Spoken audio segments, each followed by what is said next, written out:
Thank you for clicking on the video. Welcome back to the channel. This is a review for American Horror Story. This is Delicate, Season 12, Episode 1. So Anna, that's her name, Anna is in bed. And we think she's cuddling, like, with her husband, with her man, whoever. But it's this dark figure, and it kind of, like, rolls out the bed real dramatic. And then it's just standing there like this. And then it takes off running through her house. Of course, she runs after the person, but they get away. She calls 911. 911 ain't no help. When she gets off the phone, it's daylight. And I'm like, did time pass? I don't know. I was confused, but it was daylight.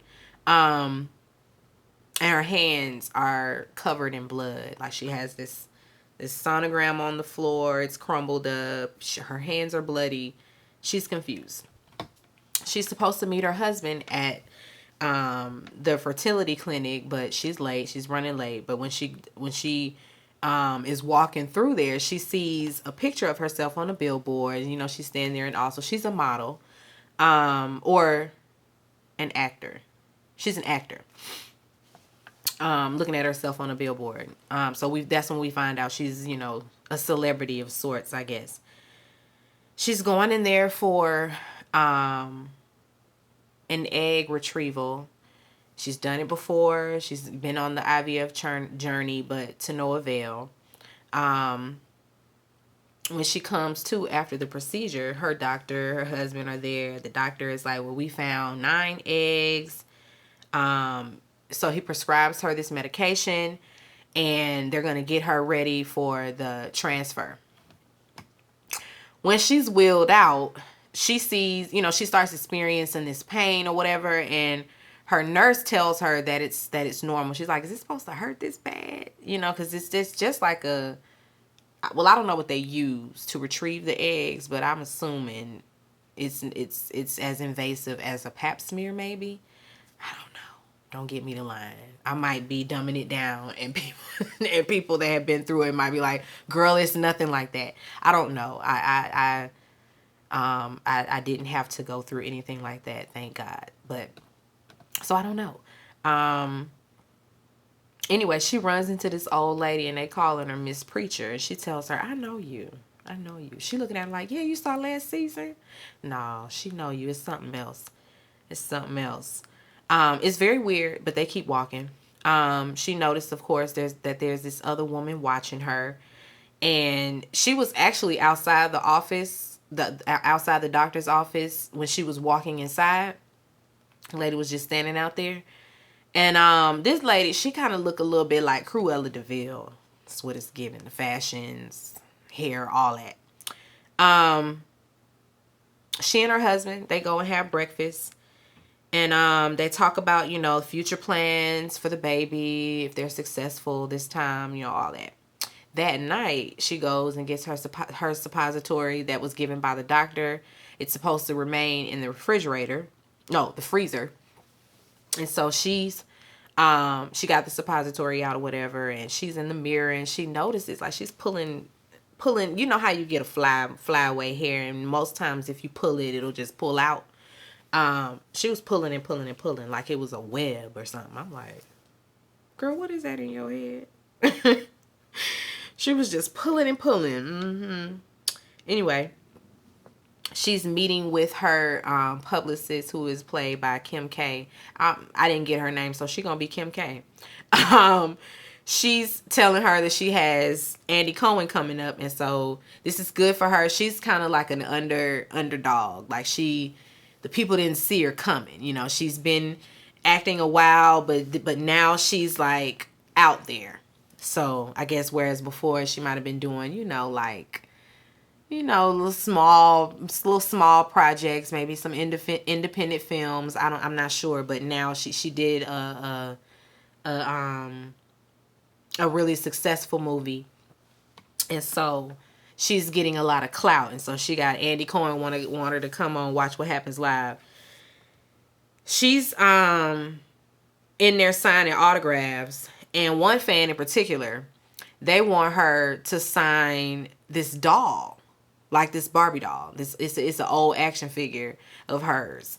And she's like, specifically sign the body. They want you to sign the body. And before she leaves, she notices that the doll is now in, like, propped up on Anna's purse.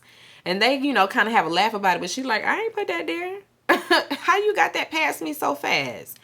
They don't know. They don't know what's going on. It's Kim K. We already know she's in on it. I can deduce that this is a situation where everybody's in on it except for Anna. I feel like in the end it was all a scheme. It was all a scheme and a scam, and she was the only one that didn't know about it. Anyway, Anna and Jim, they take a walk. She shares that. No, excuse me, Jim. I meant to write Kim. She shares with Kim that, she's been on an IVF journey, and Kim, she's also had her own IVF journey. They actually met. What should I say? She was sharing that she was back on the IVF journey. They met at a support group, at an IVF support group, and so they've been best friends ever since. So Kim K kind of knows what's going on. Like, she's just given up on trying to have children, or has she? She might be using your womb, Anna. Anna and her husband, they're out taking a walk. And, she's insecure about how everything's going to turn out. Worried that once again, she's not going to get pregnant. She mentions that he has a deceased wife. Her name is Adeline. And she was the love of his life, all that. And I'm like, you just gonna stand there and tell your current wife that that other woman was the love of your life, and he gonna clean it up until I met you? No. You done already said too much, sir. I think his name is Dexter. I think that's his name. Anyway, Adeline, he lost her tragically, So talking about her is kind of a sore spot. He didn't have children with her as well. And he's talking to her, they're outside at a park or whatever, sitting on a park bench, and he notices a spider like crawl out her hair. Or what, it was sitting on top. It was a spider in her hair. And of course he gets it off, but yeah, that's telling, with that spider just in her hair. Over in the cut, we see this man, and I'm not sure if this was significant or not, but it seemed like it was. That he was watching, sitting there smoking his cigarette. When they get home, the suppositories are just sitting out on the counter, and both of them are like, you didn't put this back. You need to put this back in the fridge. Anna doesn't remember leaving them out. Girl, somebody gaslighting you, and I think it's your husband.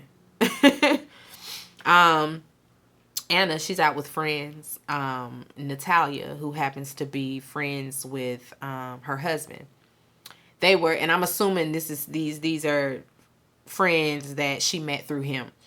But Natalia, she come over there, and she thinks that it's appropriate to start going on and on about Adeline, and she was this and she was that, and it's like, that's so rude. Y'all just really acting like he's not remarried. So how can she feel like she's gonna measure up if y'all continue to remind her she don't measure up? Anyway, of course, that she has to excuse herself. So Anna, she goes to the bathroom and she calls Kim. And, she's worrying about the baby being born a spider because her eggs are so old. All of that. Friend cheers her up. And she gets interrupted by Natalia. And Natalia's in there. She's there to apologize. And Anna's very understanding. She knows that, Adeline, she and Adeline were best friends. So, of course, she's only going to have all of that to say about her best friend. What's the lady name? Natalia tells her that Adeline would have liked her. She gets in the mirror, she putting on her lipstick, she say she want to switch tables when they go back out there because there's a family sitting next to her with a crying baby. She just don't understand why anybody would bring their kids to a place like this. Matter of fact, I don't even know why people would even have kids, because they're this and they're that and they're this and they're that. And it's like, people who talk like that forgot that they were somebody's burden. You was somebody's snotty nosed kid too one day. Back in the past. You was that too. Did you forget? Like how you thought you got here, osmosis? You came here through childhood. You was somebody else's burden. Don't be like that. Don't be like that. Kids are a blessing. They really are. You really don't even, I really think to myself sometimes, I don't even know what my life would be like without them. Honestly. Like I really don't think that it would be, I would be fulfilled, you know? Anyway, um, they go back out and, on their way back to the table. Oh, before that, Anna kind of admires Natalia's lipstick. She's putting on red lipstick, and she just gives it to her. I'm like, ugh, you don't take nobody lipstick. You don't know where her mouth has been. Absolutely not.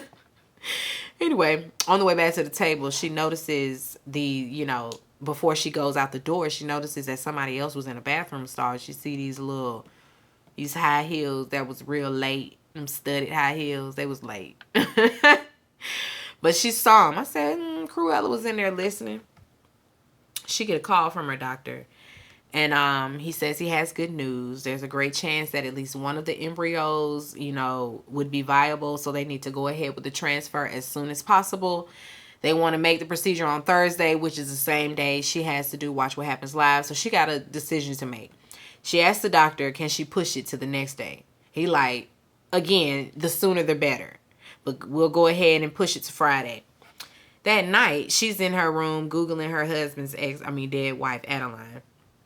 She's looking at the comments. People are talking about how much prettier she is than Anna and they calling her old bitch and everything. They just trolling. She come out the comments and goes to look at the calendar to cheer herself up. She about to do this transfer. Let me change my thoughts.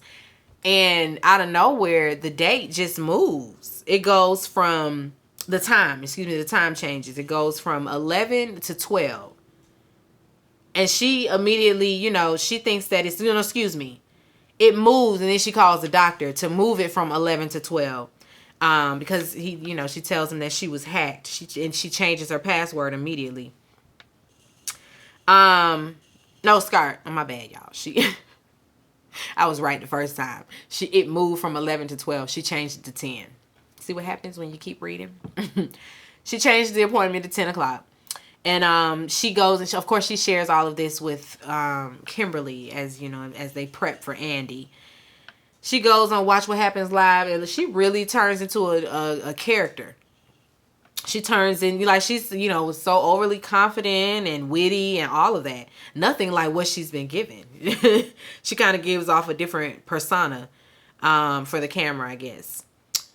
While she's there, she looks out into the crowd. Miss Preacher in the crowd. She sees Miss Preacher in the crowd just sitting there. Of course, it has her shook. So now that's a sound bite going viral. Her just sitting there. When she goes backstage, she's sitting back there with Kimberly, and they notice that doll again. It's just propped up on a counter, whatever. Kimberly immediately thinks that it's Andy. So she's like, "Oh, that Andy, he's so silly." But no. The girls say them dolls discontinued, so where did it come from? Anyway, on the ride home, she's in there. She Googles herself. She's been outed for trying to have a baby. Somebody saw her going to the fertility clinic and got her, on camera. When she gets home, her husband isn't home, but she feels like somebody is in that house, so she's walking through there. She goes and she pulls a knife, and when she pulls it up and in the reflection, she sees somebody behind her. In the blade, she calls her husband. He said he had his opening. She forgot all about it, so she quickly decides to go pull up. She gets to the exhibit. She meets the artist, and the artist absolutely looks just like his dead wife, Adeline. It's probably Adeline. It is probably Adeline. Talking about his artist, because she's so well versed, with their life and who Anna is and all of that. And she also wearing them little spiky shoes that we saw in the bathroom. So, she being all, it's like it's giving single white female from the beginning. Her man Dex, he walks over, and it kind of startles her, so she screams, and now he don't want her there. Now she's embarrassing him. Now he feels like she needs to go take a nap. You know, you need to go take a nap, trying to shush her and all of that because he's embarrassed. The artist over there, what's her name? No, that's Adeline. That's Adeline over there. She's over there talking to somebody. Everybody just looking, you know, just oh my God, oh, did you see her? She just leaves. She just leaves after everybody gave her all that judgment. At her transfer appointment the next day, the doctor comes in, you know, showing her the sonogram of the embryo. And she, while she on her back, legs spread, the nurse walks up and snatches her tongue out while she's just sitting there. And her mouth is kind of so shut. So of course I'm like, okay, this got to be a dream. This got to be a dream.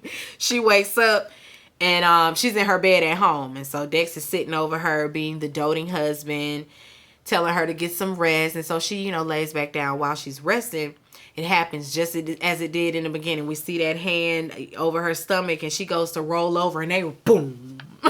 That's the sound the TV made. And then whatever that is, that dark figure rolls out the bed and they stand there like that. And then, you know, dart out the door.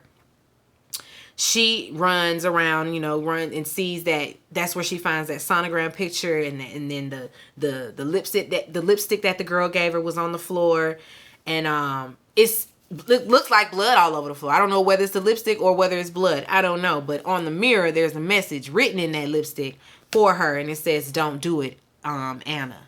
I said, what? Let me find out again. Oh, my brother was texting. I just got a feeling this is what's that movie? Is it Mary's Baby? Rosemary's Baby. Single white female. All of them the same. all of them the same. Somebody is going to try to take her child. Absolutely.